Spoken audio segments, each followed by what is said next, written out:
안녕하십니까. AWS 서밋 두 번째 날 이노베이션 데이에 참여해 주신 여러분들 진심으로 감사드립니다. 어저께 제가 첫째 날 키노트 서두에 잠깐 말씀드린 대로 이번 서밋을 준비하면서 저희가 새롭게 생각해 본 부분은 이 모든 고객분들께서 많은 고민을 하고 계시는 혁신이라는 주제에 대해서 아마존이 어떠한 가치를 가지고 어떤 중점적인 요소들을 보고 있는지를 같이 쉐어해 보는 게 큰 의미가 있을 거라는 생각을 했습니다. 그런 의미에서 이번 이노베이션 데이를 기획을 하게 되었습니다. 아마존이 어떻게 혁신적인 회사가 되었나요? 그리고 이런 혁신을 기반으로 어떻게 지속적인 성장을 이어가고 있습니까? 라는 질문을 참 많이 받고는 합니다. 그리고 아마존의 이런 혁신적인 모습이 저희 비즈니스를 지속적으로 성장시키고 있는 가장 중요한 요소가 되고 있다고도 생각됩니다. 하지만 이 질문에 대해서 답변을 드리는 것은 굉장히 다양한 요소가 포함돼서 답변이 될 수밖에 없다고 생각을 합니다. 어떤 조직적인 분야에 아니면 어떤 문화적인 분야에 아니면 기업 내에 어떤 메커니즘과 아키텍처가 갖춰져야 이런 혁신이 이루어질까? 이런 다양한 요소들이 있겠지만 제가 이런 세부적인 부분을 뒤에 세션에서 설명드리기 전에 아마존의 모든 직원분들이 공유하고 계시는 중요한 가치들, 저희가 비즈니스를 운영할 때 가장 중요하게 보는 요소에 대해서 잠시 말씀을 드리는 게 도움이 되실 것 같습니다. Day One 이라는 말씀들을 참 많이 나누곤 합니다. 아마존은 지속적으로 Day One 컴퍼니가 되어야 됩니다 라는 강조를 많이 하곤 합니다. 항상 새로운 시작을 꿈꾸고 어떠한 실패가 있더라도 거기서 좌절하는 것이 아니라 실패에서 배운 경험을 새로운 기회로 이어나가는, 그리고 현재 성공한 모델에 안주하지 않고 어떠한 부분을 좀 더 개선할 수 있을까 끊임없이 노력을 하는 데이원 컴퍼니가 되어야만 한다는 것이 아마존이 가지고 있는 기본적인 철학이기도 합니다.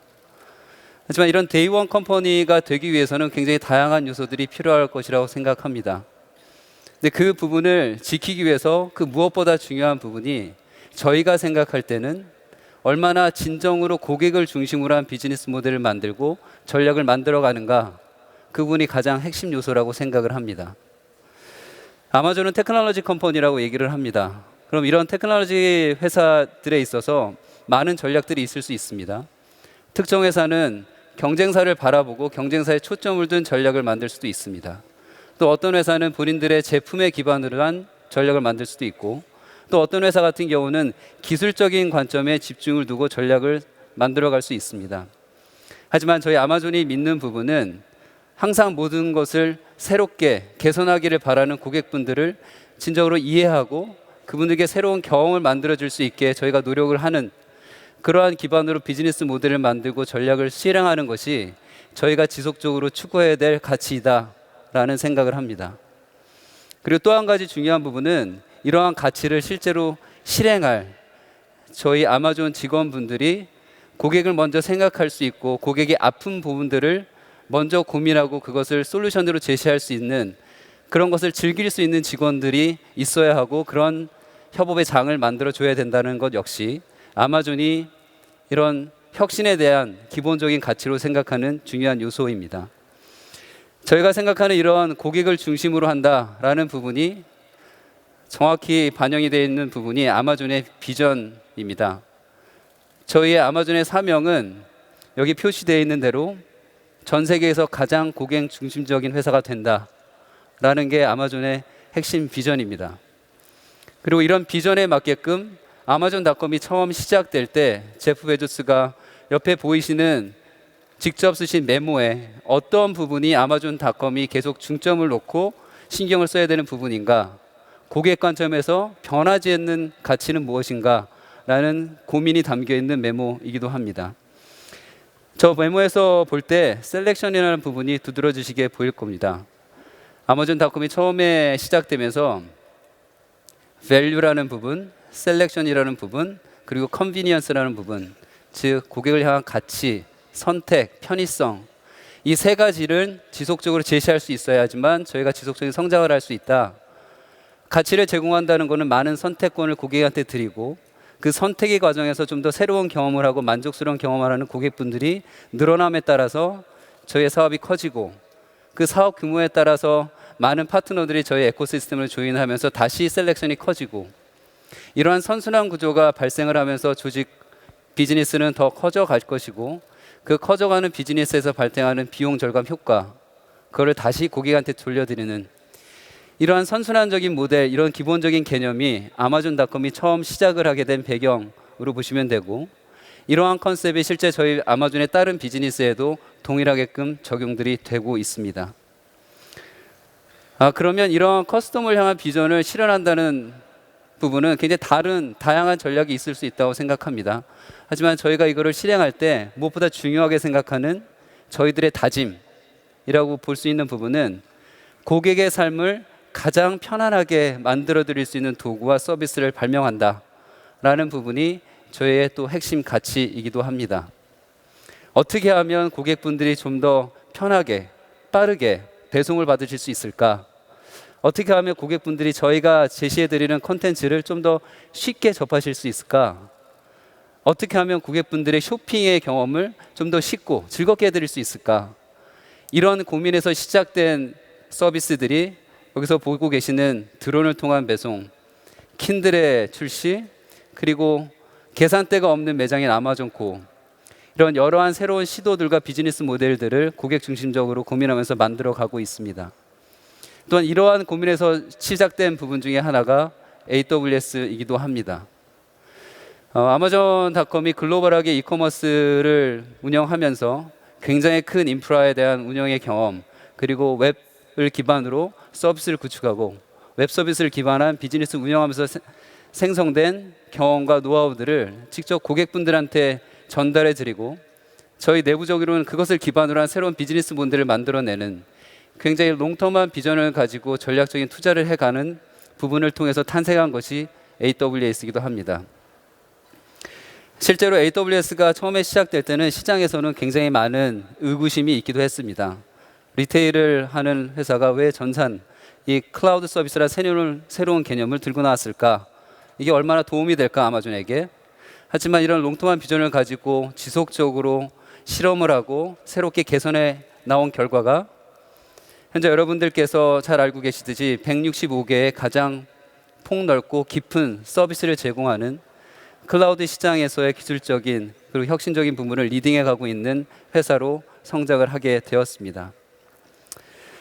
그러면 고객을 중심으로 생각한다는 측면에서 실제 이런 클라우드 시장에 있어서 고객분들은 어떤 부분을 고민하고 있고 AWS는 어떤 부분들을 좀 집중적으로 보고 있을까를 잠깐 말씀을 드려보면 클라우드 기반으로의 모든 시스템의 이전 그리고 그것을 위해서 필요한 여러 가지 요소들을 고민하는 매스 마이그레이션한 하나의 주자 영역들 또 기존의 굉장히 폐쇄적인 데이터베이스 라이센스 정책에서 유연성과 여러 가지 제약 조건들이 있었던 시스템의 근간이 아닌 데이터베이스 부분에서의 좀 더 자유로운 선택권을 제시해 드리는 부분 목적에 맞는 데이터베이스 그래프 데이터베이스가 됐든지 타임 시리즈를 분석할 수 있는 데이터가 됐든지 아니면 오픈소스 최근에는 블록체인을 구성하기 위해서 필요한 레저 데이터베이스 다양한 부분에서 고객분들에게 선택권을 드리고 이 부분을 통해서 고객분들이 좀 더 자유로운 그리고 새로운 경험을 할 수 있게 만들어 드리고 이 부분이 새롭게 시장의 하나의 트렌드로 자리 잡아가고 있는 것을 볼 수 있습니다.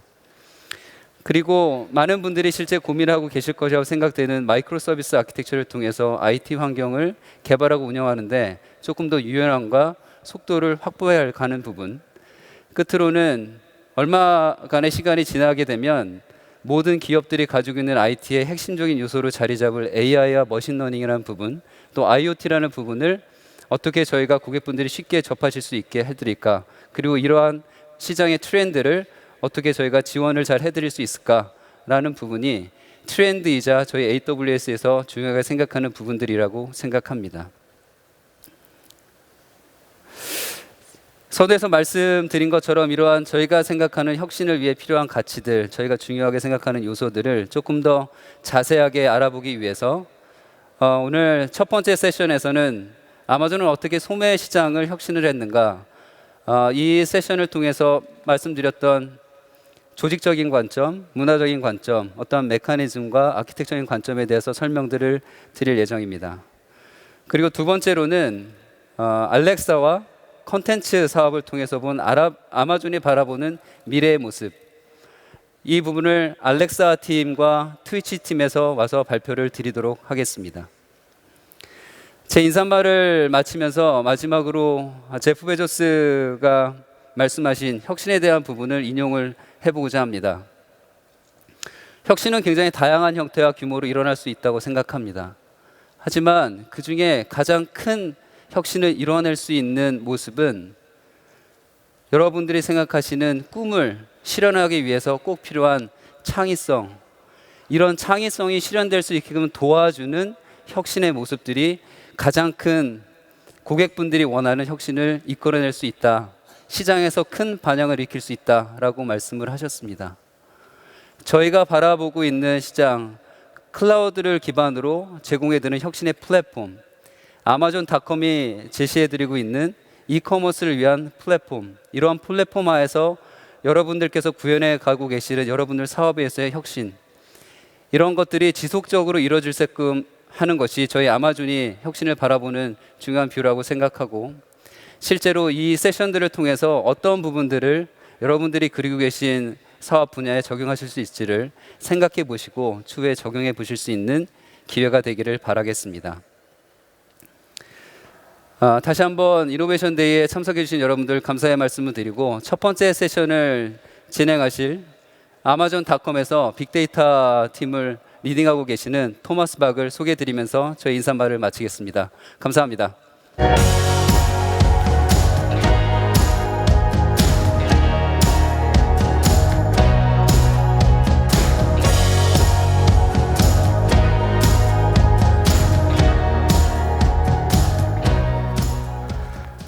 안녕하세요.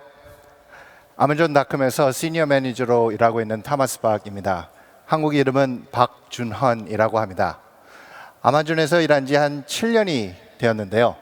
처음에 AWS 입사해서 미국 버지니아주 솔루션 아키텍처 팀을 이끌다 서울 AWS 코리아에서 SA 팀을 이끌었고, 2016년 미국 시애틀에 옮겨져 아마존닷컴 리테일 사업부로 갔습니다.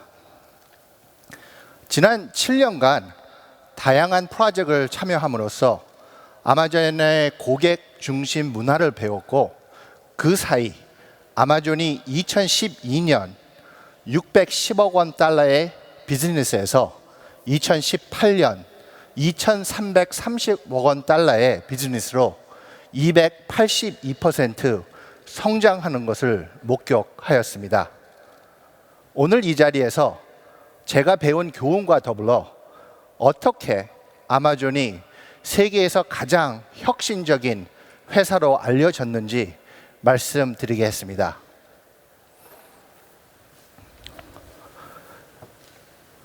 (2018년 11월 9일) AWS CEO이신 앤디 제시가 이런 트위터를 띄웠습니다.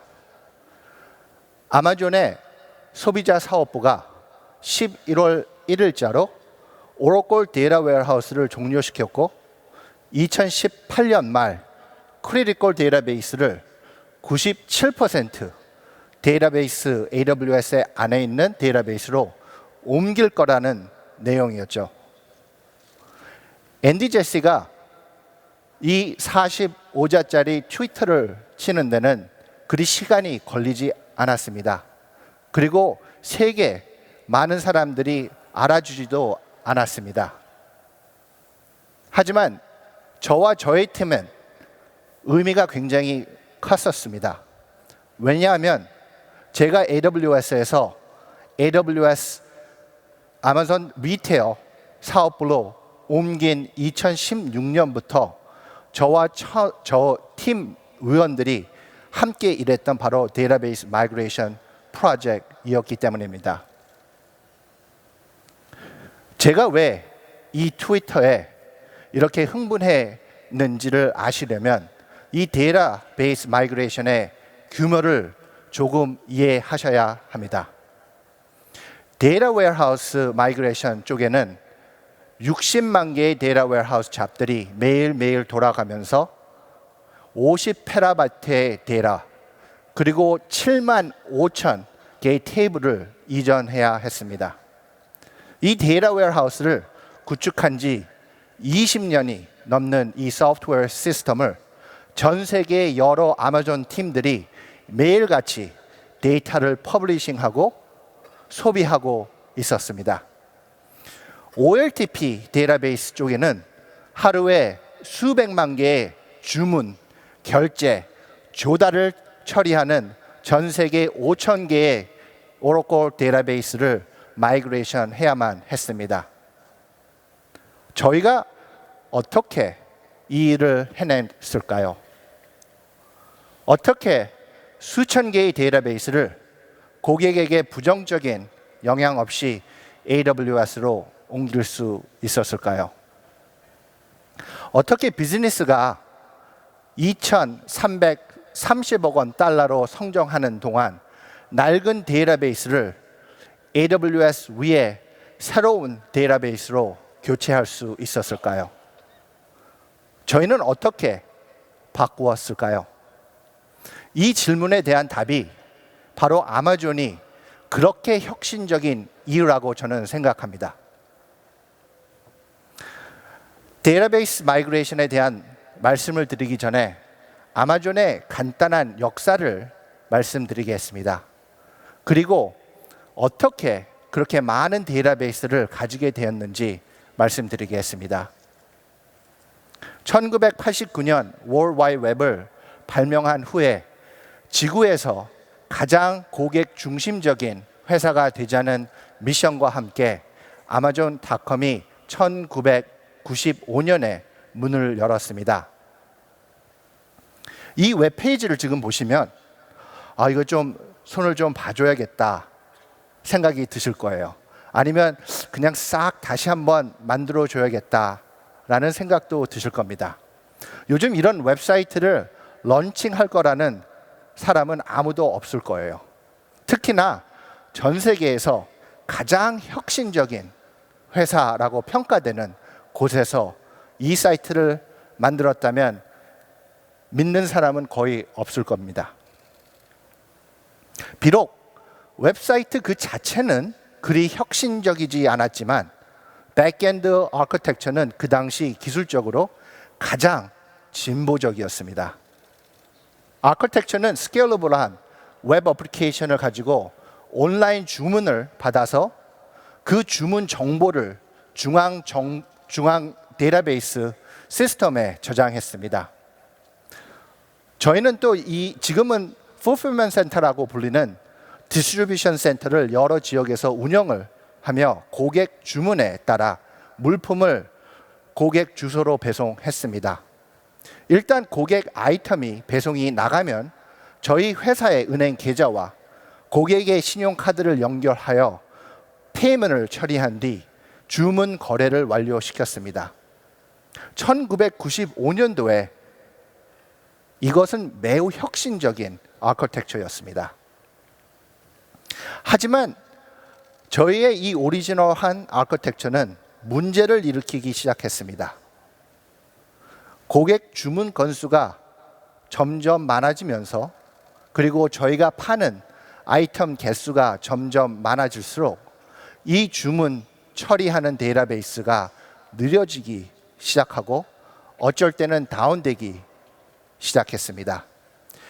이 예상치 못한 다운은 고객 아이템을 더 이상 주문하지 못할 뿐만 아니라 이미 주문된 아이템을 배송할 수 없게 만들었고 신용카드 결제도 못하게 만들었습니다.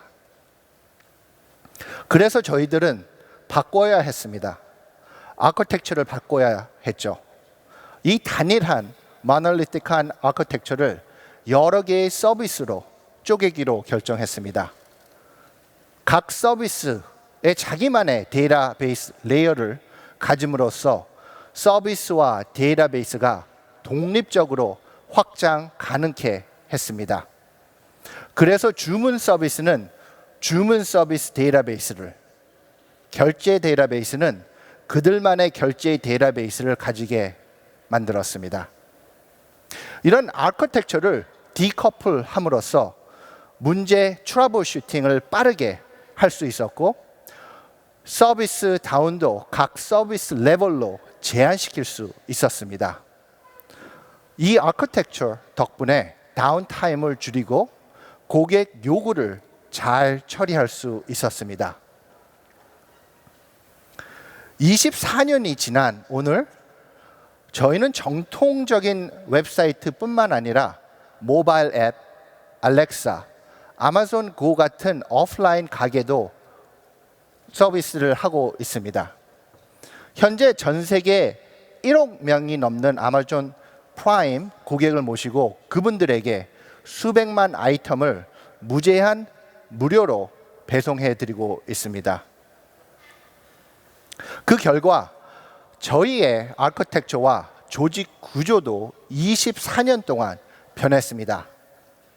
큰 하나의 시스템을 수백, 수천 개의 서비스로 다시 만들고 아주 작은 형태의 서비스들이 API 기준으로 동작하며 오늘날의 아마존닷컴의 아키텍처는 지금 보시는 이 그림과 같습니다. 또한 저희는 조직 개편을 시도하였습니다. 요점은 조직을 아주 작게 유지하는 것입니다. 그리고 이 작은 팀들에게 결정권과 책임감을 동시에 주었습니다. 흔히 저희들 이런 구조를 투피사 팀이라고 부르는데 이것은 피자 두 판을 시켜서 팀이 다 먹기에 모자랄 정도로 팀이 커지면 팀을 다시 나누어야 한다는 점입니다. 하지만 이 아키텍처와 조직 구조는 또 하나의 수천 개의 서비스와 조직을 위하여 조그만한 데이터베이스도 그만큼 많이 만들어 냈습니다. 아마존은 전 세계에 60만 명의 풀타임 직원들이 있지만 작은 스타트업 회사처럼 새 아이디어를 떠오르며 변화를 만들어낼 수 있습니다. 그렇다면 여러분이 수천 개의 마이크로 서비스와 투피사 팀을 데리고 있다면 데이터베이스 마이그레이션처럼 커다란 변화를 어떻게 이끌어내시겠습니까? 각자 중요한 프로젝트를 하느라 바쁜 수천 개의 투피사 팀을 어떻게 설득해서 그들로 하여금 지금 이 변화나 새 아이디어가 중요하다는 걸 깨닫게 할까요? 제 개인적으로 4가지 중요한 이유 때문에 저희가 변화하고 스스로 혁신하며 이런 데이터베이스 마이그레이션을 완료시킬 수 있었다고 저는 생각합니다. 첫째, 저희는 고객을 첫 번째로 생각합니다. 아마존에서 이것은 정말로 중요하게 생각해서 고객의 요구에 집착합니다. 뒤에서 제가 어떻게 데이터베이스 마이그레이션 프로젝트를 위해 고객을 첫 번째로 두고 수천 개의 팀이 공통된 목표를 정하였는지 예를 들어 설명해 드리겠습니다. 둘째, 발명을 장려하는 문화를 잘 활용했습니다. 아마존 문화는 14개의 리더십 원칙, 리더십 프린시플이라고 하죠. 를 기반으로 합니다. 저희는 이 14개의 리더십 원칙과 함께 일을 합니다. 예를 들어 채용 프로세스, 업무 퍼포먼스 평가, 의사결정 과정에서 이를 이용합니다. 데이터베이스 마이그레이션을 완료하기 위해 제가 어떻게 리더십 원칙을 수천 개의 개별 팀을 설득했는지 나중에 설명해 드리겠습니다. 셋째, 실험을 빠르게 하고 그 실험에 드는 비용을 낮추기 위해 저희는 직접 프로그램, 도구를 만들었습니다. 데이터베이스 마이그레이션을 하는 동안 AWS에서 제공하는 도구뿐만 아니라 몇 가지 도구도 직접 만들었죠. AWS 역시 저희가 실험을 더 빠르게 하도록 그리고 올바른 솔루션을 찾는 데 도움을 주었습니다. 마지막으로 인내심입니다. 기술적인 장벽을 찾거나 처음에 세운 가정들이 틀렸다는 걸 알아내서도 좌절하지 않았습니다. 혁신에는 실수도 따른다는 것을 알았기 때문입니다. 중요한 건 저희가 이런 실수로부터 배운다는 점, 그리고 새 교훈을 가지고 다시 시도한다는 점입니다. 이런 네 가지 이유 때문에 저희가 대규모 데이터베이스 마이그레이션 프로젝트를 해낼 수 있었다고 생각합니다. 그럼 저희가 어떻게 고객을 첫 번째로 두고 데이터베이스 마이그레이션 프로젝트를 위해 수천 개의 팀을 단결시킬 수 있었는지 예를 들어 보여드리겠습니다. 제가 AWS에서 아마존.com으로 처음 조인했을 때 제 역할은 아마존.com의 데이터 웨어하우스와 수천 개의 OLTP 데이터베이스를 관리하는 일도 포함되어 있었습니다. 앞서 말씀드린 대로 이 데이터 웨어하우스 시스템은 매일같이 수백만 잡과 50테라바이트 데이터를 처리하고 있었습니다. 그리고 이 데이터 웨어하우스 시스템은 캐탈로그, 재고, 거래 시스템 같은 수천 개의 OLTP 데이터베이스와 연계되어 있었습니다. 사실 저는 이 세상에서 가장 거대한 오라클 데이터 웨어하우스라고 생각합니다. 하지만 문제가 있었습니다. 2014년 말 2015년 시작할 때쯤 데이터베이스의 데이터 발륨이 기하급수적으로 커졌고 인프라는 그런 어마어마한 데이터 증가를 받쳐주지 못해 장애가 나기 시작했습니다. 사실 운영팀은 시스템을 작동시키느라 매일같이 고생해왔죠. 우리가 워크로드를 감당할 수 있을까 걱정했고 디스크 공간이 부족해 시스템 장애가 나지 않을까 매일같이 단잠을 이룰 수 없었습니다. 시스템 운영 부담은 정말 심각해서 2016년 프라임데이 후 모든 데이터베이스 애드민들이 그만둘 정도였습니다. 이런 이슈를 더해 데이터 증가분을 감당하기 위해 데이터베이스 소프트웨어 라이센스와 하드웨어를 구매하느라 수백만 달러를 쏟아붓고 있었습니다.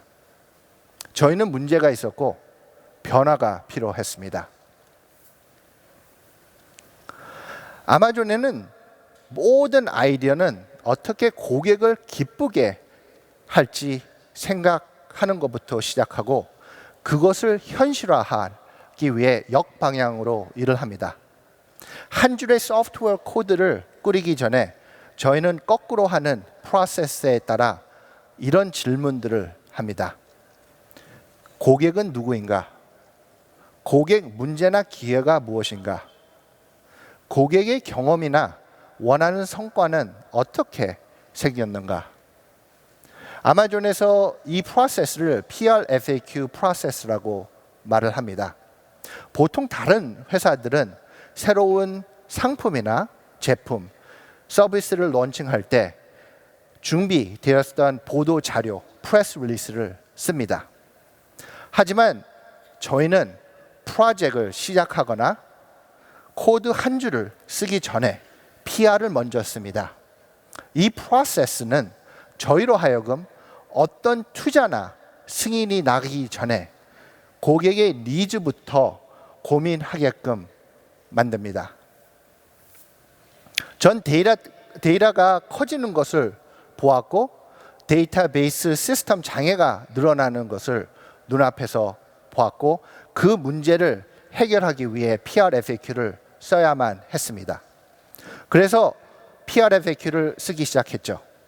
하지만 어떻게 데이터 증가하는 문제를 고객의 니즈 문제로 설명할 수 있을까요? 어떻게 이 두 문제를 연결시킬 수 있었을까요? 고객은 저희 안에 데이터 증가 문제가 있다는 것을 전혀 알 리가 없었습니다. 그걸 가지고 몇 주 고민했습니다.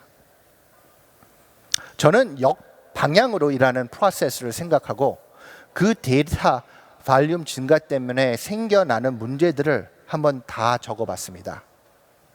데이터 발륨 증가 때문에 저는 데이터 운영 관리가 점점 어려워졌고 업그레이드는 거의 불가능했습니다. 시스템 복구 작업은 너무 오래 걸렸고 장애도 너무 자주 일어났습니다. 따라서 데이터베이스 운영 비용이 증가했고 저희가 실행하는 데이터 웨어하우스 리포트가 작성이 점점 느려졌습니다. 하지만 이건 모두 비즈니스 문제지 고객의 문제는 아니었습니다. 저희는 계속해서 스스로 질문을 던지고 또 던졌습니다. 어떻게 이 두 문제들이 고객들에게 연관되어 있을까? 저희는 이 비즈니스 문제가 저희 고객에게 미치는 영향을 더 자세히 배우기 위해 2달에 걸쳐 여러 팀을 만났습니다.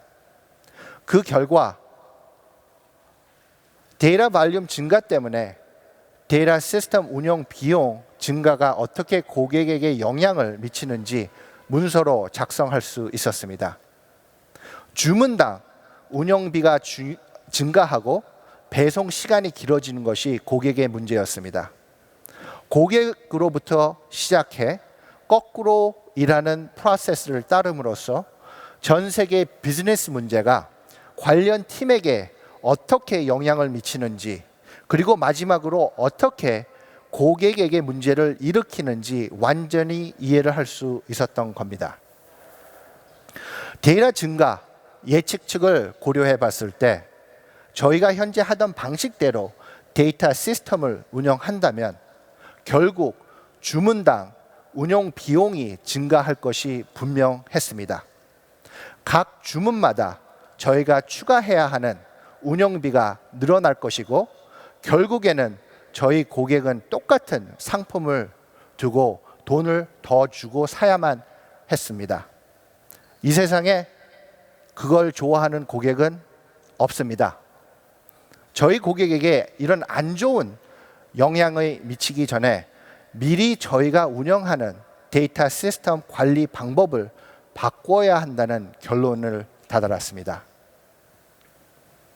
이제 다음으로 전 고객을 첫 번째로 두고 PR FAQ를 문서를 써야만 했습니다. 그리고 이 문제를 논리 정연하게 정리하고 저희가 데이터베이스 시스템 운영하는 방식을 바꿔야 한다는 아이디어를 수천 명의 그리고 수천 개의 투피사 팀들에게 설명할 차례였습니다. 어떻게 수천 개의 서비스에 데이터베이스 마이그레이션 같은 거대한 변경을 시작할 수 있었을까요? 어떻게 수천 개의 투피사 팀을 설득해서 그들이 사용하고 있는 데이터베이스를 마이그레이션 하게 할까요?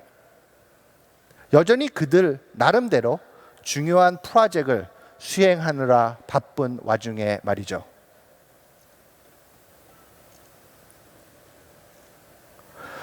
아마존이 이렇게 중요한 의사결정을 효과적으로 그리고 빠르게 할 수 있는 데는 내부 미팅에서 파워포인트를 금지하는 원칙이 큰 역할을 합니다.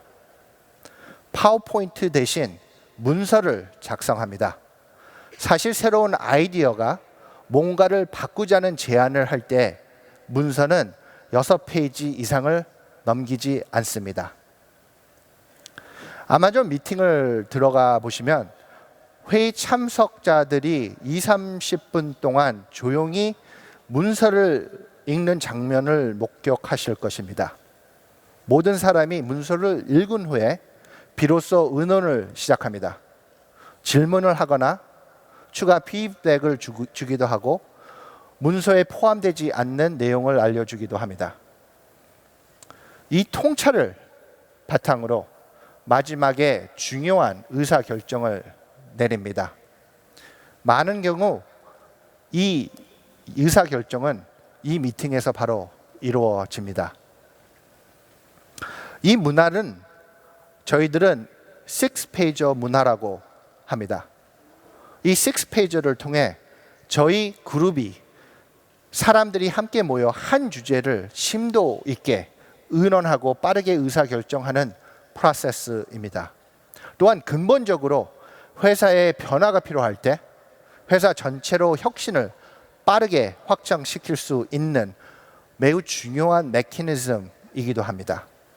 이 그림은 2017년 초 모든 데이터베이스를 AWS로 이전하자는 아이디어를 제안하기 위해 제가 작성했던 6페이지입니다. 문서를 만드는데 거의 2달 가까이 걸렸습니다. 모든 임원들이 모여 이 아이디어를 채택하고 예산을 책정하기로 한 결정은 단 1시간에 이루어졌습니다. 6페이지 문화 덕분에 수천 개의 팀과 임원들 모두에게 동의를 구할 수 있었습니다. 무엇보다도 중요한 점은 왜 우리가 마이그레이션을 하는 게 고객을 위해 필요한 일인지 회사 모든 임직원이 이해했다는 점입니다. 수천 개의 투피사 팀과 임원을 설득하고 프로젝트를 이끌어 나갈 수 있었던 배경은 아마존의 14개의 리더십 원칙도 중요한 역할을 했습니다. 아마존의 사내 문화를 대변하는 리더십 원칙인데요. 아마존 임원들은 직책과 업무, 나라에 관계없이 모두 숙직하고 있습니다. 마이그레이션을 하는 내내 이 아마존 원칙에 입각해서 업무를 수행을 했고 다른 아마존 직원도 결과를 이끌어낼 거라고 예상했습니다. 사실 이 14개 리더십 원칙은 무엇보다도 제일 중요했고 데이터베이스 마이그레이션 업무를 완료하는 데 결정적인 역할을 했습니다. 리더십 원칙에 따라 여러 마이그레이션 접근법을 주저없이 시험했고 주변 팀들도 적극적으로 테스트를 도와주었습니다. 이를 통해 저희가 제안했던 여러 가지 아이디어와 자주 발견했던 실패 사례를 모두 공유했고 그런 실수를 통해 재빠르게 교훈을 얻을 수 있었습니다. 그 결과 마이그레이션을 더 빨리 수행하는 방법과 도구를 만들어냈습니다. 예를 들어 14가지 리더십 원칙 중에 하나는 오너십 또는 주인 의식입니다. 아마존에서는 모든 임원들이 자기의 경계를 넘어 회사 전체를 대표하는 마음가짐으로 장시적인 관점으로 생각해야 한다고 생각합니다. 그렇지만 처음 저희 프로젝트에서 누가 무슨 데이터베이스를 소유권을 가지고 있는지 알 수 없었습니다. 전통적으로 데이터베이스 하나를 여러 팀이 같이 공유해서 사용했기 때문입니다. 예를 들어 데이터베이스 한 개에 수천 개의 테이블이 있고 각 테이블당 모든 다른 팀이 업데이트를 한다면 누가 오너십을 갖고 이 데이터베이스를 옮겨야 할까요? 이 오너십 문제를 풀기 위해 저희 데이터베이스 오너십을 탐지, 추적, 할당하는 도구를 자체적으로 만들었습니다. 이 도구를 이용해서 사내 환경에 존재하는 데이터베이스 총 개수, 마이그레이션 프로젝트 현황 등을 추적했고 이에 따라 수천 개의 분산된 팀들을 효과적으로 관리할 수 있었습니다. 또 다른 리더십 원칙으로 Dive Deep이 있습니다. Dive Deep 리더십 원칙이란 모든 리더가 모든 레벨의 업무를 수행하고 디테일에 강하고 계속해서 검토하고 매트릭과 예상치기 다를 때 의심할 줄 알아야 한다는 뜻입니다. 다른 말로 본인 밑에 모든 일을 알아야 한다는 뜻이기도 합니다. AWS로 데이터베이스 마이그레이션을 시작한 초기 몇몇 마이그레이션은 실패했습니다. 수많은 팀들이 본인들이 쓰는 오라클 데이터베이스가 자기 말고 누가 또 사용했는지 알지 못했기 때문입니다. 얼마나 많은 시스템이 데이터베이스에 접촉하고 있는지, 얼마나 많은 시스템과 사용자들이 데이터베이스의 읽기와 쓰기 권한을 가지고 있었는지, 이런 데이터베이스 의존 관계를 이해하지 못하면 팀은 결국 서비스 장애를 일으키거나 중단 상태를 일으킬 위험이 있습니다. 이 문제를 다이브 딥 한 후 깨달은 점은 모든 데이터베이스에서 일어나는 SQL 쿼리를 모두 추적하고 몇 가지 리포트를 만들어 데이터베이스 의존 관계를 추적해야 한다는 것이었습니다. 그래서 데이터베이스 의존 관계 그래프를 시각화하는 도구를 저희 팀에서 만들었고, 덕분에 수천 개의 이런 마이그레이션 리스크를 알아내기 위해 또 다른 도구를 만들어낼 필요가 없게 만들었습니다. 저희는 그리고 Invent and Simplify라는 리더십 원칙을 활용해 새로운 아이디어를 모든 곳에서 찾아냅니다. 아마존에서 모든 임직원과 모든 팀은 언제나 혁신과 발명을 하기를 바라고 단순화할 방법을 찾습니다. 여기에 그치지 않고 리더는 새로운 아이디어를 어디서든 찾아 나섭니다. 아마존 안에 있는 AWS가 그런 조직입니다. AWS는 관계형 데이터베이스는 물론 Key Value, Document, Graph, In-Memory, 검색 등의 여러 가지 서로 다른 데이터베이스 서비스를 제공합니다. 이렇게 다양한 선택지 덕분에 서로 다른 워크로드를 그에 적합한 데이터베이스 스토리지 기술을 선택할 수 있었습니다. 무엇보다도 중요한 점은 연간 데이터 증가분을 따라 데이터베이스 운영 부담이 커지지 않을까 걱정할 필요가 없었다는 점이죠.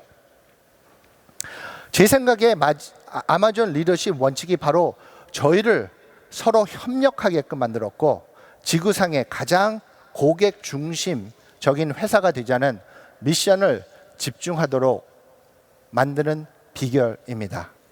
더 중요한 점은 리더십 원칙 덕분에 전 세계 60만 몇 명이 넘는 아마존 임직원이 하나된 마음으로 미션을 함께 완료할 수 있었다는 점입니다. 저희의 마지막 비결은 인내심입니다.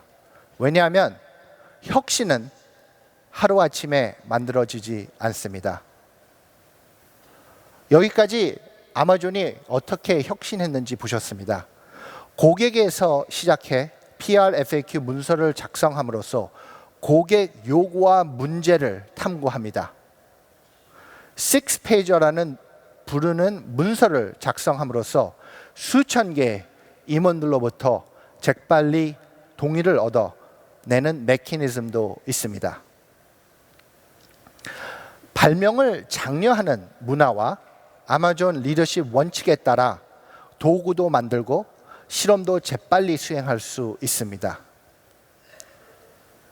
마지막 포인트는 인내심입니다. 아마존 임직원은 고객을 위해 구석구석 살펴보고 다르게 생각합니다. 그 결과 저희가 하는 일을 항상 재검토하고 다른 접근법을 바꾸기도 합니다. 중요한 점은 저희가 하는 일들이 오랜 시간 동안 제대로 평가받지 못할 수 있다는 걸 받아들인다는 점입니다. 실수에 마주치면 왜 실수했냐 묻지 않고 그 실수를 통해 무엇을 배웠냐고 물어봅니다. 생각하는 법이 틀립니다. 끝으로 저희 회사 창업자이신 제프 베이조의 말을 이용해서 마무리하겠습니다. 고객 우선, 발명, 인내.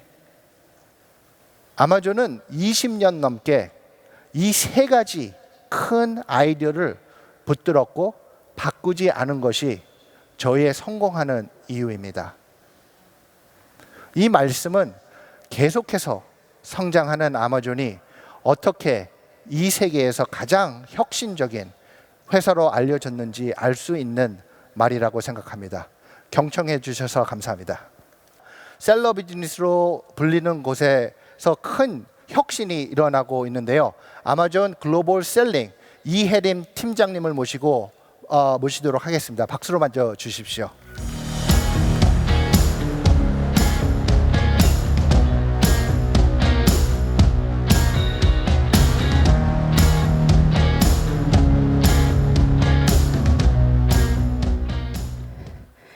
안녕하세요. 아마존 코리아 글로벌 셀링 미국 사업팀 이혜림입니다. 반갑습니다. 여기 글로벌 셀링이 어떤 건지 아시는 분 있으세요? 어두워서 잘 안 보이는데 거의 많이 없으신 것 같아요. 아마존 글로벌 셀링은 다양한 기업이나 개인이 아마존을 통해 좀 더 쉽게 전 세계 고객에게 물건을 판매할 수 있도록 도와드리는 비즈니스를 하고 있습니다. 오늘 저는 글로벌 셀링, 즉 국가 간 거래에서 일어나고 있는 몇 가지 트렌드를 말씀드리고요. 아마존이 그 안에서 어떠한 변화를 주도했는지 잠시 설명을 해드리려고 합니다. 그리고 마지막으로 한국 기업이 저희와 함께 만든 성공 사례 몇 가지를 공유해 드리도록 하겠습니다. 크로스 보더, 즉 국가 간 거래는 사실상 이제 우리에게 많이 익숙해졌다는 생각이 들어요. 또한 온라인 시장이 그 전통의 유통 시장을 많이 바꾸었다는 얘기는 이제 더 이상 새로운 이야기는 아닌 것 같습니다. 조사 기관에서는 글로벌 이커머스가 2020년도까지 매년 약 20% 성장을 하면서 약 4,500조 원에 달할 것으로 예상을 하고 있습니다. 하지만 아직 전체 유통의 20% 이하이기 때문에 성장할 여지가 많이 있다라고 보여집니다.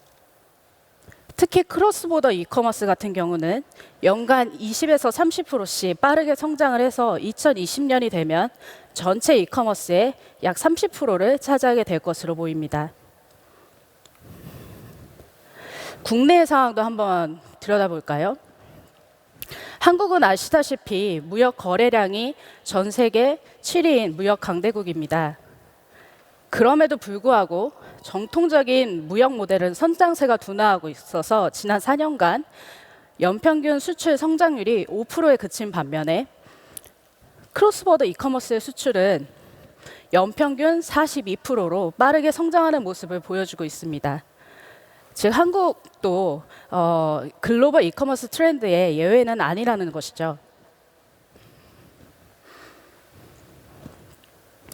자, 우리가 지금 전 세계 온라인 트렌드 중에서 국가 간 거래가 큰 축을 형성을 하며 빠르게 성장하고 있다는 부분을 잠시 짚어보았는데요. 그 외에 또 하나 주목할 만한 트렌드가 있어 말씀드릴까 합니다. 그것은 바로 판매하는 사람이 구매하는 사람에게 직접 판매를 하게 되는 다이렉트 투 커스터머 D2C입니다. 전통적 무역 프로세스를 생각을 해보면 제조업체가 수출을 하기 위해서 수출 업체를 컨택을 하고요. 그다음에 수입업체, 도매업체, 소매업체를 거쳐서 소비자에게 제품이 그동안에는 전달이 되었습니다. 이 전통적인 무역 프로세스를 보시면 이렇게 선형으로 되어 있고 중간의 절차들이 일련의 순서의 수로 배치되어 있습니다. D2C는 확실히 다릅니다. D2C는 고객이 중심에 있습니다.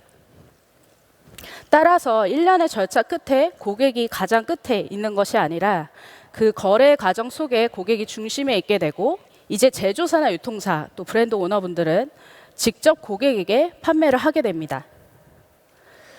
그 과정에서 고객과 판매자 모두 훨씬 더 많은 정보들을 교류하게 되고요.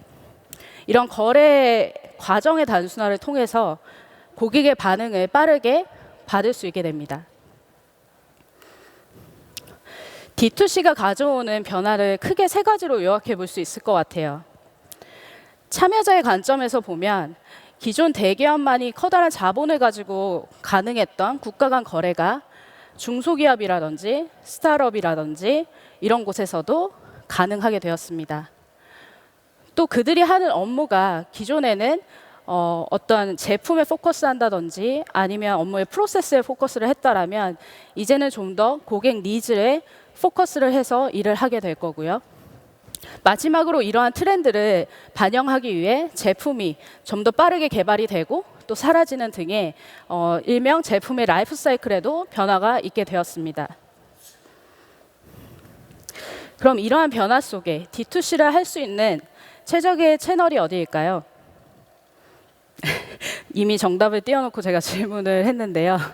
저희는 그 부분에 있어서 아마존이 답이라고 말씀드리고 싶습니다. 여러분이 그 D2C 기회에 아울러 아까 앞에서 말씀드렸던 글로벌 셀링, 국가 간 거래를 할 수 있는 기회를 주는 채널이 아마존입니다. 전자상거래의 큰 축을 담당하고 있는 아마존도 이러한 변화의 추세를 이미 알고 있어서 글로벌 셀링이라는 사업에 투자하고 있습니다. 즉 이미 국경을 넘어서 거래를 하고 있는 소비자뿐만이 아니라 판매자인 기업들도 국경을 넘어서 전 세계 고객들에게 판매를 할 수 있도록 지원하는 것이 저희 사업의 비전입니다. 아마존의 D2C를 종합을 해보면 이런 그림이 돼요. 아마존 글로벌 셀링을 중심에 두고 제조사, 유통사, 브랜드 이렇게 다양한 유형의 기업들이 아마존 전 세계 18개의 마켓플레이스를 통해서 약 185개의 국가에 판매를 하게 되고요. 여기에는 3억 명의 활동 고객이 있습니다. 여기에 아마존 프라임을 들어보신 경험이 있으신 분이 꽤 있으실 것 같은데 아마존 프라임 회원은 로열티가 굉장히 높은 구매율을 보이는 아마존의 충성 고객입니다. 풀필먼트 바이 아마존이라고 줄여서 FBA라고 불리우는 아마존이 제공하는 창고 배송 서비스가 있는데요. 이것을 사용하면 이 프라임 고객에게 바로 저의 물건을 파실 수 있어요. 이 프라임 멤버십은 정말 빠르게 성장을 해서 현재 전 세계 1억 명 이상 이미 아마존 프라임 멤버가 있고요. 잠시 제가 설명드린 FBA 서비스가 어떤 건지 비디오로 함께 잠시 보시도록 하겠습니다. We have online marketplaces in some of the world's fastest growing e-commerce economies, and the services and tools to help you be successful in the global marketplace. Once you've decided on the marketplaces where you want to sell, you can use our Fulfillment by Amazon program. With Fulfillment by Amazon, we handle the picking, packing, and shipping of all your products, so you don't have to worry about responding to customers' inquiries or handling product returns or exchanges. Keep growing your international business with Amazon.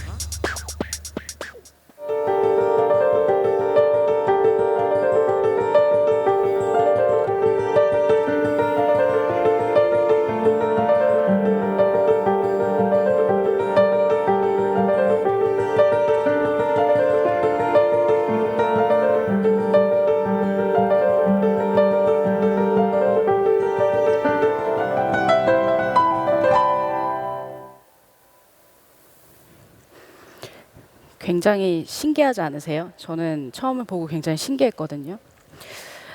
프라임을 포함한 아마존 충성 고객이 많이 증가를 하면서 미국 소비자들이 구매 형태에도 많은 변화가 있게 됐습니다. 여기 표에서 보시면 아시겠지만 41%가 이미 처음에 검색을 할 때 무엇을 사려고 검색을 할 때 41%가 아마존에서 검색을 하고 아마존에서 구매를 하고요.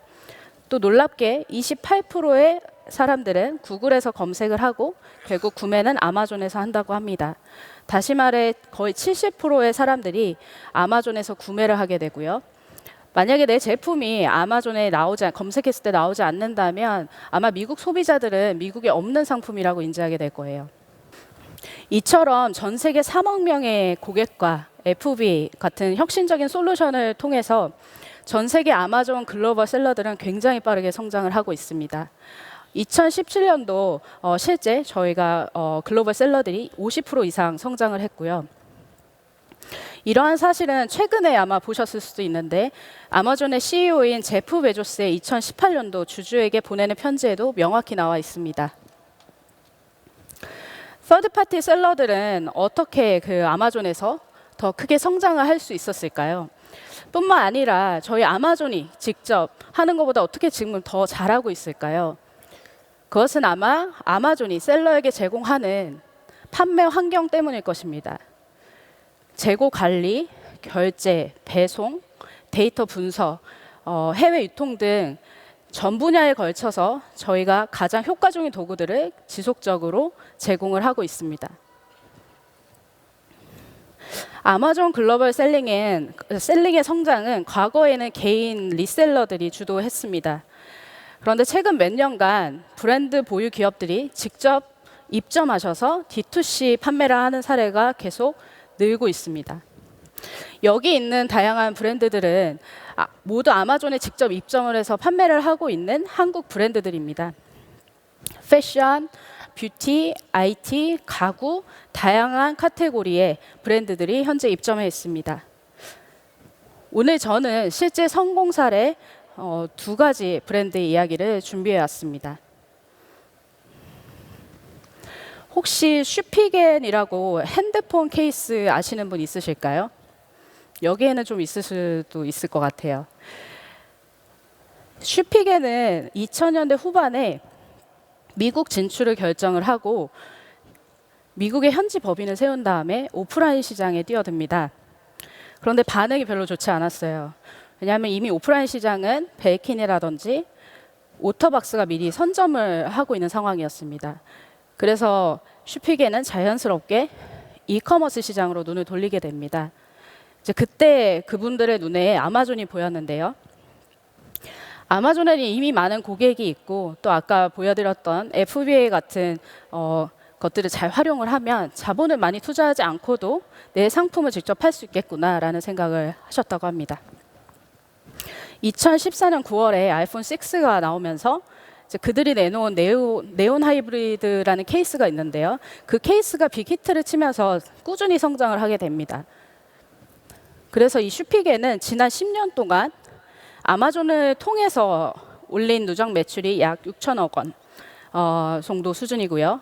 셀러를 등록한 이후에 쌓은 그 리뷰의 수만 해도 44만 건이라고 합니다.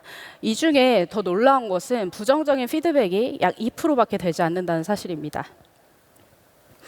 한국에서는 사실 많이 알려지지 않은 브랜드이지만 아마존을 통해 이렇게 비즈니스를 성공적으로 성장시켰다는 그 부분이 굉장히 좋은 사례로 여겨집니다. 두 번째는 아마 아실만한 브랜드라고 생각이 들어요. 코오롱 인더스트리입니다. 코오롱 인더스트리의 FNC는 저희와 함께 2015년도부터 같이 사업을 했고요. 가지고 있던 상품을 그대로 이제 미국에 판매를 하기 시작했습니다. 그런데 아주 작은 어떤 실패를 했어요. 왜냐하면 한국인이 좋아할 만한 어떤 디자인을 가지고 그 사이즈 그대로 들어갔었거든요. 그래서 잠깐의 실패 후 아마존 전담팀을 꾸리게 됩니다. 그래서 가격, 디자인, 사이즈 이 모든 부분을 아마존 고객 니즈에 맞춰서 다시 재편성하게 되었고요. 결론적으로 베이직 의류, 그다음에 스포츠웨어에 집중을 하면서 중저가 제품 라인업을 구축을 하였고 X 스몰부터 3X 라지까지 총 7개의 사이즈까지를 출시를 하면서 미국 고객에게 맞게 사이즈를 다변화했습니다.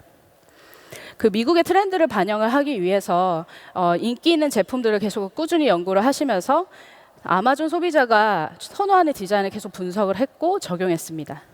그 결과 레그나 X라고 불리우는 아마존 전용 브랜드를 출시한 지 1년 만에 매출이 약 8배 성장하는 성공을 보여주었습니다. 단순히 아마존 전용 브랜드를 만들어서 끝나는 게 아니라 아마존이 제공하는 풍부한 그 데이터들을 적극 활용을 해서 짧은 주기로 새로운 상품을 선보이면서 카테고리와 상품들을 늘려가며 꾸준한 성장을 하려고 노력을 현재도 하고 계십니다.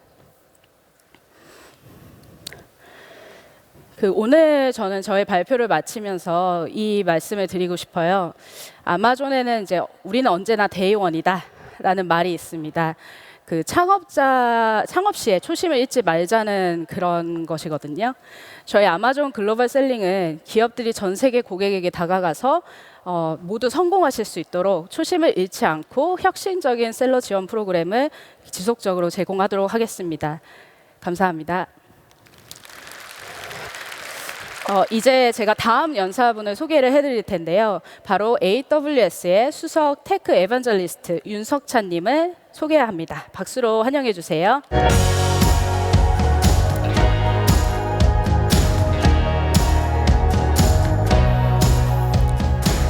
네, 안녕하세요. AWS에서 테크 에반젤리스트를 하고 있는 윤석찬입니다. 저는 개발자들이 AWS 클라우드를 더 잘 사용할 수 있도록 도와주는 일을 하고 있습니다. 이 시간에는 아마존 소매 영역에서 어떻게 인공지능을 잘 활용하고 있는지를 좀 살펴보도록 할 텐데요. 또한 아마존이 가지고 있는 인공지능 서비스 경험을 통해 가지고 AWS가 어떻게 여러분들과 같은 기업 또는 개발자들에게 도움을 주는지도 말씀을 드리도록 하겠습니다. 아마존은 이미 회사가 이제 설립된 20년 전부터 인공지능에 지속적으로 투자를 해왔습니다. 95년도에 개설된 이 첫 화면을 보면은 선호하는 책 종류를 추천하는 알림 서비스를 이미 제공을 하고 있었고요. 이런 2006년에는 그런 추천을 통해서 나온 매출이 이미 판매액 전체에서 35%를 달하고 있었습니다. 2014년도에는 여러분들이 이제 아마존에서 구매를 하실 때 장바구니에 물건을 담기만 하면 그 배송이 어떻게 이루어질지를 미리 예측하는 그런 예측 횟수가 주간 500억 회 이상 진행이 되는 거죠.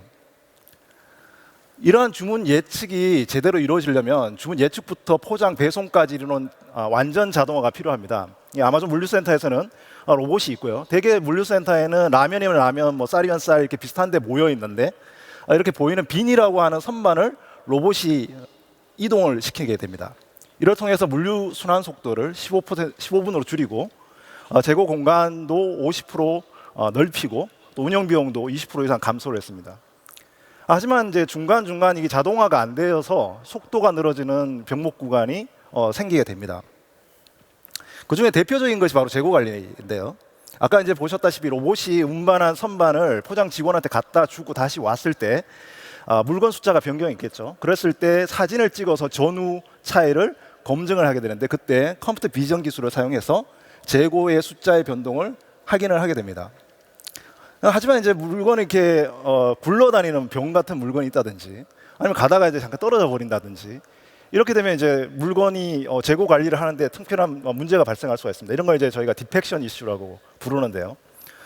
아마존에서는 이러한 이슈를 해결하기 위해서 요즘 많이 사용하는 딥러닝 기법이라는 것을 사용합니다. 딥러닝이라고 하는 것은 기계에게 사람들이 똑같이 생각하도록 학습을 계속시켜서 정확한 답을 찾게 만들어주는 겁니다.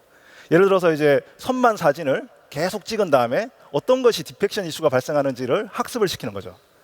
근데 딥러닝 모델을 빠르게 학습을 하려면 굉장히 대용량의 컴퓨팅 파워가 필요하고요. 일반적으로 물류센터에서는 그런 컴퓨팅 파워를 두고 학습을 하기 어렵습니다. 그죠? 그래서 여기 왼쪽에 보시다시피 CNN 딥러닝 모델을 학습하는 과정은 선반 이미지를 아마존 웹 서비스 클라우드에 업로드를 하고 여기에 있는 대용량 컴퓨팅을 활용해서 빠르게 학습을 하게 됩니다. 이렇게 만들어진 모델은 대개 이제 로컬 서버로 다운로드를 한 다음에 디펙션 이슈를 탐지할 수 있게 됩니다. 그러면 새로운 상품이 계속 업데이트되고 계속 진행하는 과정에서 반복적으로 이 모델 학습이 이루어지고 다시 배포하고 이런 일이 일어나게 됩니다. 그래서 이런 이제 배송 자동화를 위해서 인공지능과 클라우드를 물류센터에서 활용하는 아주 대표적이고 좋은 사례가 되겠습니다.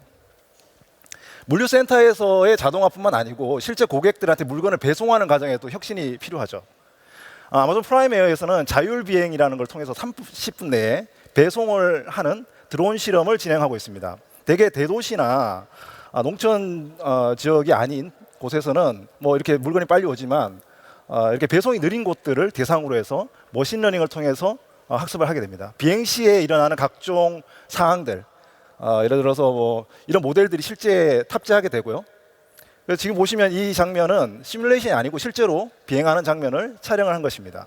그러니까 비행 중에 있는 풍향 변화나 장애물 나타나는 경우를 대비해서 이런 것들을 이제 모델들을 학습을 한 다음에 고객들에게 안전하게 물건을 배송하게 되는 것입니다. 이렇게 인공지능 기술을 끊임없이 고객 실험을 통해서 넓히려는 그것도 오픈라인 매장에서도 진행을 하고 있는데요. 이 아마존 고라고 하는 매장은 바로 물건을 짚고 나와도 자동으로 계산이 되는 아주 꿈이 현실이 되는 곳입니다. 그죠? 매장에 들어갈 때 미리 설치한 모바일 앱을 태그만 하기만 하면 컴퓨터 비전, 센서 기술, 딥러닝 알고리즘을 통해 가지고 물건이 구매한 물건에 자동으로 탐지를 하고 계산대가 없기 때문에 계산할 때 줄을 설 필요가 없어요. 2017년도에 시애틀에서 직원들을 대상으로 먼저 처음에 베타 운영을 하고 작년 초에 일반 분들한테도 공개를 했습니다. 이 사진은 제가 이제 아마존 고가 직원들을 대상으로 베타 테스트를 할 때 찍은 겁니다. 사람이 없죠. 근데 정식 개장을 하고 난 다음에 나올 땐 줄 필요가 없는데 들어갈 때 줄을 많이 선 그런 적이 있어요. 네. 매장의 크기가 좀 협소하니까요. 근데 요즘 이제 많은 분들이 다녀가셨기 때문에 지금은 이제 저렇게 이제 줄을 서서 들어가실 필요는 없어요. 예.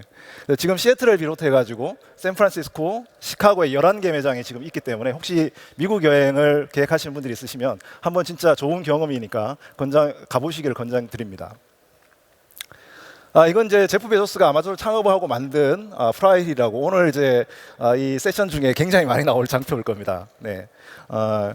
간단한 사업 메모인데요. 이 시간의 진환에 따라서 간성적으로 비즈니스가 굴러가게 하는 일종의 선순환 구조를 보여주는 메모인데요. 판매자와 소비자 사이에 더 빠르고 저렴하고 많은 물건을 선택하게 해줌으로써 이를 통해서 더 많은 접속과 매출이 일어나고 이를 통해서 규모의 경제를 만들어서 또 지속적으로 더 낮은 비용 절감을 이루게 만드는 그런 메커니즘이 되겠습니다. 앞에서 살펴본 인공지능에 대한 물류자동화, 빠른 배송, 그리고 오프라인에서의 고객 경험들 이런 것들이 다 이 모든 똑같은 전략하에서 만들어지고 실행이 되고 있어요. 아마존의 모든 사업에 이런 프라이힐이 똑같이 적용이 되고 있습니다. 제가 일하는 AWS만 하더라도 IT 기업들이 과거에는 직접 서버를 구매하고 이를 관리했던 것을 아마존이 대신 해줌으로써 규모의 경제가 일어나고 여러분들보다는 저희가 더 싸게 구매를 하겠죠. 이를 통해서 더 낮은 가격에 컴퓨팅 용량을 제공하게 됩니다. 기업들이 이렇게 낮아진 비용에 더 많은 기능 구현에만 투자를 할 수 있죠. 비용을 낮아졌으니까. 그리고 더 많은 접속이 또 사용자한테 일어나면 또 더 많은 투자를 고객의 서비스에다가 할 수 있고요. 대신 AWS는 그거를 통해서 더 큰 규모의 경제를 얻게 됩니다. AWS는 클라우드 사업을 시작한 14년 전부터 지금까지 남들이 하라고 하진 않았는데 컴퓨팅 가격을 72번 인하를 했어요. 고객들을 위해서. 네. 더 낮은 가격으로 제공을 함으로써 더 많은 기업들이 더 낮은 비용으로 기회를 얻도록 하려고 하는 거죠. 인공지능도 마찬가지입니다. 최근에 기계학습이나 딥러닝 같은 그런 대량의 이미지나 사진을 학습을 하려면 필연적으로 대용량의 컴퓨팅 파워가 필요하고요.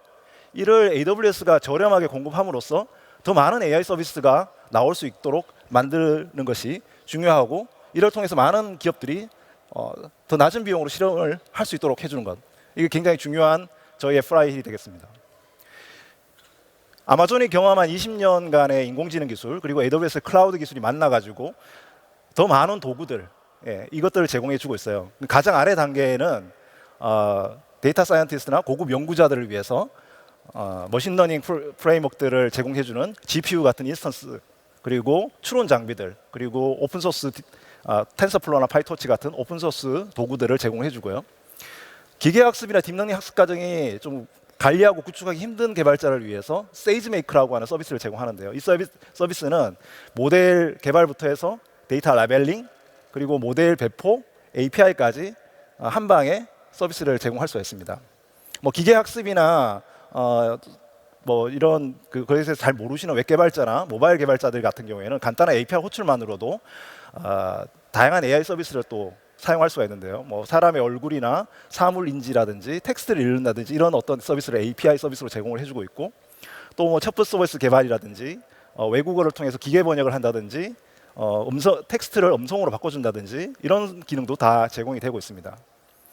최근에는 이제 비즈니스를 위한 뭐 추천이나 예측 서비스도 이제 추가를 하게 됐는데요. 이를 통해서 대기업들이 또는 스타트업들이 AWS 인공지능을 통해서 클라우드를 활용을 하고 있어요. GE 헬스케어 같은 경우에는 영상, 의학 이미지를 질병의 진단 모델로 사용하기도 하고요. 익스퍼디아에서는 여행 사진에 좋은 사진을 추천하거나 스팸 탐지를 하기도 하고요. 한국의 사례로 삼성중공업 같은 경우에는 운항 데이터, 선박 운항 데이터를 통해서 항해 예측 시스템을 합니다. 머지않아서 무인 선박이 움직일 수도 있겠죠. 현대카드는 20억 건의 결제 로그에서 피코라는 모바일 앱을 만들어서 상품 추천을 하고 있어요. 대개 이제 이런 인공지능에 대한 투자는 굉장히 많은 비용이 들어가니까 대기업들의 전유물로 생각하지만 스타트업들도 똑같이 이 클라우드를 통해서 혜택을 보고 있습니다. 예를 들어 국내 스타트업이 매스플래소는 학생들이 수학 문제를 찍어 올리면 5초 내에 답을 주는 앱을 출시를 했어요. 수학 문제의 공식 패턴과 이것을 AWS에 있는 GPU 인스턴스를 통해서 학습을 하고 모델로 서비스를 하는 겁니다. 이를 통해서 서비스가 폭발적으로 성장을 했어요. 또한 이제 중국의 스타트업인 투심플이라고 하는 회사가 있는데 이 회사는 AWS에서 MXNet이라고 하는 프레임워크를 사용해서 실시간으로 사물을 탐지하고 추적하는 자율주행 소프트웨어를 만들었습니다. 자율주행 소프트웨어라고 하면 되게 엄청 큰 기업들이 만들 거라고 생각하지만 이렇게 만들어진 모델을 차량 제조사나 전장기업에 팔기도 합니다. 투시프는 최근에 이 자율주행 소프트웨어를 미국의 애리조나주에서 캘리포니아까지 200마일에 대해서 주행 테스트를 해서 성공을 하기도 했어요. 이렇게 클라우드와 인공지능이 발전을 하고 신기한 서비스도 많이 나오고 있는데 근데 실제로 많은 AWS 고객들은 정말 비즈니스에 도움이 되는 서비스가 없다 이런 어떤 요청이 많아요. 적용했을 때 바로 효과가 날 만한 서비스 이런 것들 중에 가장 대표적인 게 추천과 예측이라고 볼 수 있는데요. 모든 기업이 이제 음악과 같은 컨텐츠를 갖고 하거나 아니면 상품을 판매하게 되는데 이를 사용자에게 추천하고 싶어 해요. 또 그러한 추천이 어떤 결과를 만들어낼지 사용자 성향에 따라서 광고 클릭이나 뉴스 지역에 따라서 매출이 어떻게 바뀔지 이런 예측을 하고 싶어 하겠죠.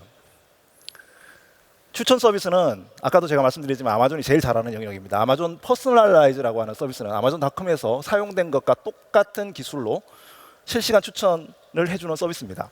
여러분들이 가지고 있는 추천에 필요한 데이터들을 뽑아서 넣기만 하면 그냥 자동으로 AWS가 학습 모델을 하고 알고리즘을 선택해서 결과를 뽑아서 여러분들한테 API로 제공을 해줍니다. 도미나 피자의 경우에는 아마존 퍼스널라이즈를 통해서 개별 고객의 상황에 따라 가지고 다양한 제품 추천을 하고 판매에 이것을 이제 활용을 하고 있고요. 예측 역시 아마존이 또 잘하는 영역이죠.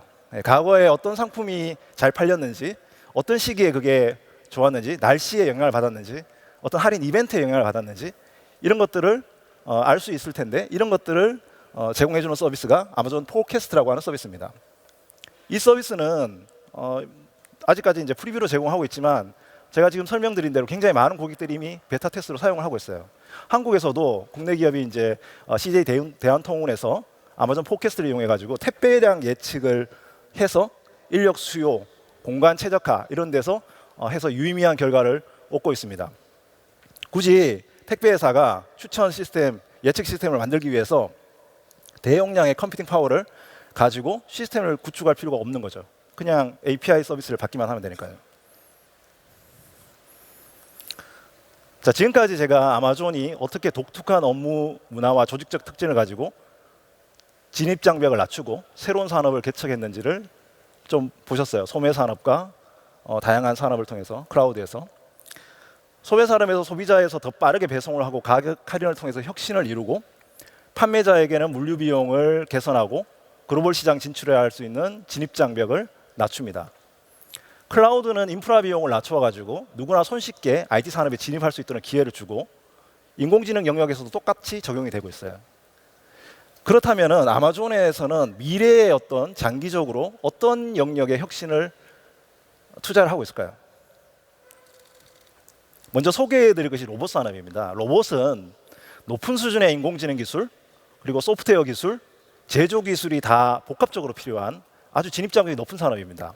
로봇이 잘 작동하기 위해서는 전문적인 딥러닝 기술과 이러한 모델을 잘 적용하기 위한 프로토타입을 만들어가지고 직접 조립을 해서 테스트를 해봐야 되는데요. 이러한 간단한 시뮬레이션 환경을 구축하는 데만 대략 한 달 이상은 걸립니다. 그리고 이러한 과정은 계속적으로 반복을 해야 좋은 결과를 얻어내기 때문에 프로토타입을 만들고 다시 부쉈다가 다시 만들고 이런 과정이 필연적으로 필요하게 되죠. 이러한 문제를 해결하기 위해서 누구나 손쉽게 로봇 개발을 해볼 수 있는 것이 AWS 로봇 메이커라고 하는 서비스고요. 지금 보이는 이제 화면이 이 로봇 메이커에서 로봇 청소기가 어떻게 방안을 청소하는지 온라인으로 시뮬레이션을 하는 장면입니다. 로봇 메이커는 지능력 로봇 앱을 개발 테스트 배포할 수 있는 관리형 서비스인데 로봇에 들어가는 오픈소스 운영체제인 ROS를 지원하고 있고요. 브라우저만 있으시면 ROS 애플리케이션을 바로 만들 수가 있습니다. 그리고 이렇게 만든 로봇 앱을 3D 브라우저 환경에서 시뮬레이션을 해볼 수 있어서 굳이 프로타입을 만들지 않아도 성능 개선을 브라우저로 할 수 있어요. 이렇게 만들어진 모델을 이제 실제 로봇의 장치에 업데이트하고 관리를 할 수 있는 그런 서비스가 되겠죠. 이번 서밋에서 여러분들이 아마 딥레이서라고 하는 자율주행 레이싱 리그를 보셨을 분이 계실 것 같은데 이 서비스도 로봇 메이커를 이용하고 있습니다. 제가 어릴 때만 해도 많은 사람들의 꿈이 과학자 또는 우주비행사가 되는 겁니다. 우주 산업은 사실 꿈의 산업이 되겠죠. 근데 여러분들 혹시 큐브셋이라는 것을 아시나요? 예, 큐브셋이라고 하는 것은 인공위성 우주 산업에서 새로운 비즈니스 모델을 만들고 있는 그런 기술인데요. 이 손바닥 안에 이제 가로 세로 10cm 정도 되는 크기의 인공위성이 되겠습니다. 근데 이런 위성들이 지금 현재 수천 개가 운영 중이거나 발사 예정에 있습니다. 인공위성을 쏜다는 것은 대개 수백에서 수천억의 비용이 드는 사업입니다. 근데 큐브셋은 수천에서 수억 원 정도에서 낮은 비용으로 인공위성을 쏠 수가 있어요. 이게 어떻게 가능한 일일까요? 최근에 스페이스X 같은 민간 로켓 기업들이 아주 큰 기업들에서 또는 뭐 정부기관에서 발주를 받아서 큰 위성을 쏘죠. 그때 이제 공간이 남아요.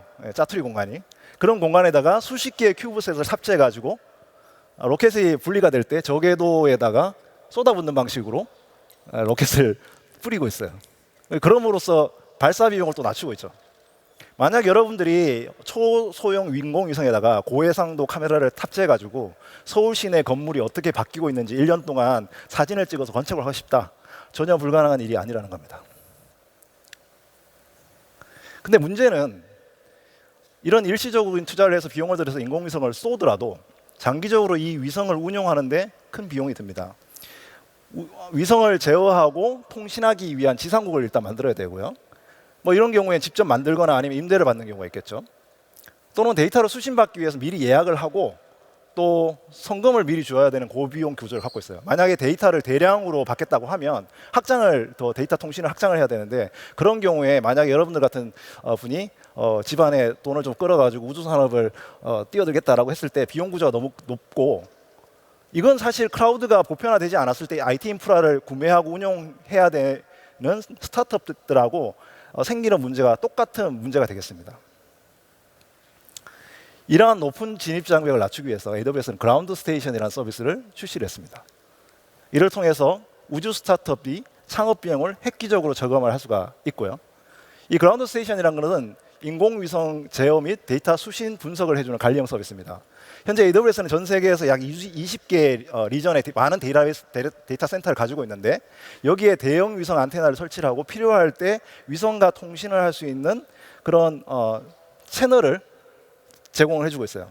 그리고 다양한 대역폭의 다운링크를 제공함으로써 위성 데이터를 주기적으로 클라우드에 수집을 해서 저장을 하고 AWS가 제공하는 다양한 데이터 분석 서비스를 통해 가지고 개발을 할 수 있도록 해주는 거죠. 현재 미국 동부와 서부에 각각 2개의 지상국을 운영하고 있습니다. 그리고 향후에 이건 이제 10개 지역으로 확대를 할 예정입니다. 근데 재밌는 거는 스타트업들뿐만 아니라 기존 우주 산업에 참여하고 있는 뭐 로키드 마틴이나 디지털 글로벌 같은 회사들도 깊은 관심을 보였다는 겁니다. 예를 들어 디지털 글로벌은 여러분들이 사용하고 있는 지도 서비스의 대부분의 위성 사진을 찍는 그런 굉장히 큰 회사입니다. 이 회사는 몇십 년간 위성을 쏘고 그 위성을 쏜 데이터들을 보관을 해서 수십 페타바이트의 영상 이미지, 위성 이미지를 들고 있어요. 근데 이 회사들이 위성을 관리하고 운영하는 비용들이 너무 높고 또 데이터를 저장하는 비용이 너무 높았기 때문에 AWS가 이런 서비스를 만든다고 하니까 같이 참여하겠다고. 네. 그리고 이 회사들은 자주 이제 위성을 쏘기 때문에 그런 위성들을 관리하는 비용들 이런 것들을 대폭 낮출 수 있고 필요하다면 어떻게 임대도 해줄 수 있는 그런 어떤 사업 기회도 가질 수 있는 장점이 있는 거죠. 얼마 전에 제프 베조스가 인터넷 어소시에이션이라고 하는 컨퍼런스에서 자신이 아마존을 통해서 얻은 수익을 지금 현재 우주 산업에 투자를 하고 있는데 그렇게 투자를 함으로써 우주 산업에 진입하는 비용 구조를 낮춰서 향후 약 한 20년 정도 후에가 지났을 때 우주 산업에 진입하는 창업자가 진짜 많이 나오기를 기대한다고 그렇게 말을 했습니다. 이러한 기회는 대규모 투자가 가능한 다국적 기업 또는 국내 기업에만 국한되지 아니라 여러분들 같이 오늘 이 자리에 오신 여러분들과 뭐 저한테도 똑같은 그런 기회가 되지 않을까 생각을 합니다. 아마존이 소매 산업과 그리고 클라우드 그리고 인공지능, 스마트홈, 로봇 산업 이런 미래 산업의 다양한 혁신을 아마존이 갖고 있는 독특한 문화와 업무 방식으로 이끌어오고 있다는 것을 제가 말씀을 드렸는데요. 그걸 바로 볼 수 있는 현장이 바로 1층에 마련해 있는 AWS 엑스포에 가시면 이런 체험존에서 할 수 있습니다. 그러니까 여러분들 쉬는 시간에 꼭 한번 방문해 보셨으면 좋을 것 같아요. 이제 휴식을 하고요. 4시부터 아마존 알렉사와 트위치와 이런 컨텐츠 비즈니스 영역에서 어떻게 아마존이 혁신을 하고 있는지 알아보도록 하겠습니다. 잠시 후 뵙겠습니다. 감사합니다.